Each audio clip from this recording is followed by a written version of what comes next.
நற்செய்தி வாசகம். மார்க் எழுதிய நற்செய்தி 5ஆம் அதிகாரம். ஆண்டவரின் உயிருள்ள வார்த்தைகள் 21 43 முடிய. இயேசு படகேறி கடலை கடந்து மீண்டும் மறுகரையை அடைந்ததும் பெரும் திரளான மக்கள் அவரிடம் வந்து கூடினர். அவர் கடற்கரையில் இருந்தார். தொழுகை கூட தலைவர்களுள் ஒருவனான யாயிர் என்பவர் வந்து அவரை கண்டு அவரது காலில் விழுந்து, என் மகள் சாகும் தருவாயில் இருக்கிறாள், நீர் வந்து அவள் மீது உம் கைகளை வையும், அப்போது அவள் நலம் பெற்று பிழைத்துக் கொள்வாள் என்று அவரை வருந்தி வேண்டினார். இயேசுவும் அவருடன் சென்றார். பெரும் திரளான மக்கள் அவரை நெருக்கிக் கொண்டு பின்தொடர்ந்தனர். அப்போது 12 ஆண்டுகளாய் இரத்த போக்கினால் வருந்திய பெண் ஒருவர் அங்கு இருந்தார்.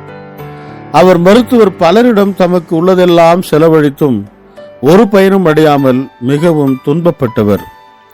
அவர் நிலைமையை வர வர மிகவும் கேடுற்றது. அவர் இயேசுவை பற்றி கேள்விப்பட்டு மக்கள் கூட்டத்திற்கிடையில் அவருக்கு பின்னால் வந்து அவரது மேலுடையை தொட்டார். ஏனெனில் நான் அவருடைய ஆடையை தொட்டாலே நலம் பெறுவேன் என்று அப்பெண் எண்ணிக்கொண்டார். தொட்டவுடனே அவருடைய இரத்தப்போக்கு நின்று போயிற்று. அவரும் தம் நோய் நீங்கி நலம் பெற்றதை தம் உடலில் உணர்ந்தார். உடனே இயேசு தம்மிடமிருந்த வல்லமை வெளியேறியதை தம்முள் உணர்ந்து மக்கள் கூட்டத்தை திரும்பி பார்த்து, என் மேலுடையை தொட்டவர் யார் என்று கேட்டார். அதற்கு அவருடைய சீடர்கள் அவரிடம், இம்மக்கள் கூட்டம் உம்மை சூழ்ந்து நெருக்குவதை கண்டும் என்னை தொட்டவர் யார் என்கிறீரே என்றார்கள். ஆனால் அவர் தம் மேலுடையை தொட்டவரை காணும்படி சுற்றிலும் திரும்பி பார்த்து கொண்டிருந்தார். அப்போது அப்பெண் தமக்கு நேர்ந்ததை அறிந்தவராய் அஞ்சி நடுங்கிக் கொண்டு அவர் முன் வந்து விழுந்து நிகழ்ந்ததையும் அனைத்தையும் அவரிடம் சொன்னார்.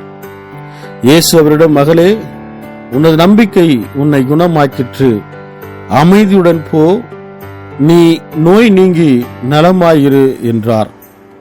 அவர் தொடர்ந்து பேசிக் கொண்டிருந்த போது தொழுகை கூட தலைவருடைய வீட்டிலிருந்து ஆட்கள் வந்து அவரிடம், உம்முடைய மகள் இறந்துவிட்டால் போதகரை ஏன் இன்னும் தொந்தரவு செய்கிறீர் என்றார்கள்.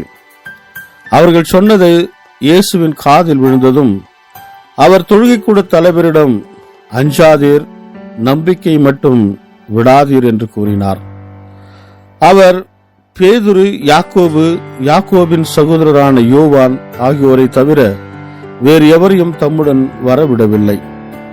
அவர்கள் தொழுகை கூட தலைவரின் வீட்டிற்குள் சென்றார்கள். அங்கே அமளியும் மக்கள் அழுது ஓலவிடு புலம்புவதையும் இயேசு கண்டார்.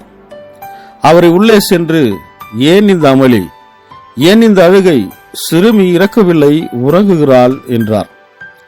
அவர்கள் அவரை பார்த்து நகைத்தார்கள்.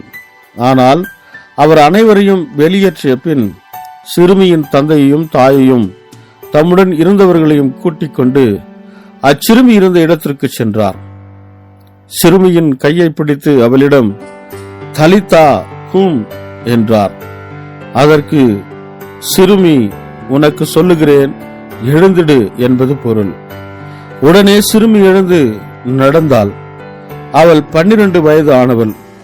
மக்கள் பெரிதும் மலைத்து போய் மெய்மறந்து நின்றார்கள். இதை யாருக்கும் தெரிவிக்க கூடாது என்று அவர் அவர்களுக்கு கண்டிப்பாய் கட்டளையிட்டார். அவளுக்கு உணவு கொடுக்கவும் சொன்னார். இது வாழ்வு தரும் கிறிஸ்துவின் நற்செய்தி. கிறிஸ்துவே உமக்கு புகழ்.